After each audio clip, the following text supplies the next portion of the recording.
Cristiano Ronaldo arrived at this World Cup chasing one very specific piece of history. By the final whistle, he had made history instead, just not the kind he wanted attached to his name. Nobody expected this match to be the one that exposed him.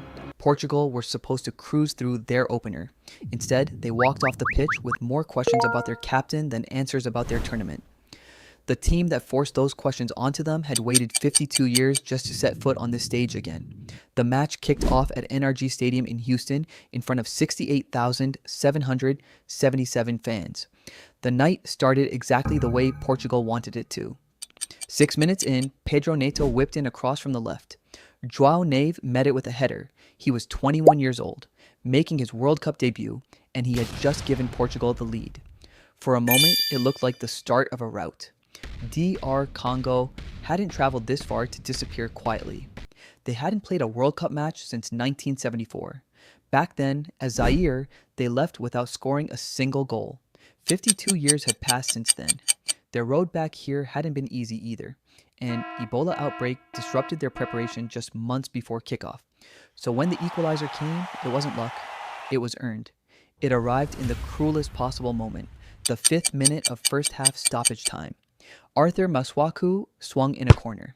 Yoane Wissa rose unmarked and powered a header home. The stadium, mid-celebration over Portugal's lead, fell into stunned silence. It was DR Congo's first ever World Cup goal, and they had picked the worst possible moment to score it. What happened next was strange. Portugal kept the ball for nearly the entire first half, 80% of it, yet they managed only 2 shots all half.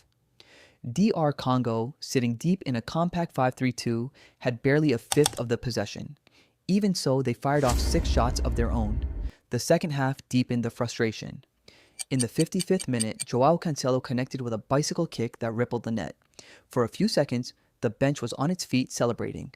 Then the offside flag went up, and that celebration turned instantly into disbelief. Moments later, DR Congo nearly took the lead themselves. Cedric Bakambu's shot cracked off the inside of the post and stayed out by inches. By full time, DR Congo's expected goals tally for the match reached 0.82. Portugal's, across the second half alone, was just 0.69. Control, it turned out, was never the same thing as danger. Right in the middle of all that frustration was Ronaldo. He had 2 real chances to be the hero. In the 68th minute, and again in the 73rd, he dragged his shot wide of the post. Both times, he shook his head in disgust, as if he couldn't quite believe it either. This was supposed to be his night to make history. He came in chasing a specific record, becoming the first player ever to score at 6 different World Cups. Only Messi had even reached 6 tournaments before him. Messi had scored a hat-trick the day before. Ronaldo had nothing to answer with, so the history he made was a different kind. He became the oldest outfield player to ever start a World Cup match. That record had belonged to Canada's Atiba Hutchinson. He became the second oldest outfield player to even appear in one.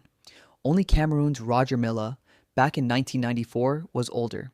This was his 23rd World Cup appearance, tying him with Paolo Maldini for 4th on the all-time list. Records, yes, just not the ones he wanted. That's the real story of this match, not the scoreline, not even DR Congo's historic point. It's the sight of a legend still standing on the biggest stage in the world. He watched the script flip on him. Portugal have the attacking talent to go deep in this tournament. Neto, Neves, and Bernardo Silva can all still create danger on their own. The numbers back that up too.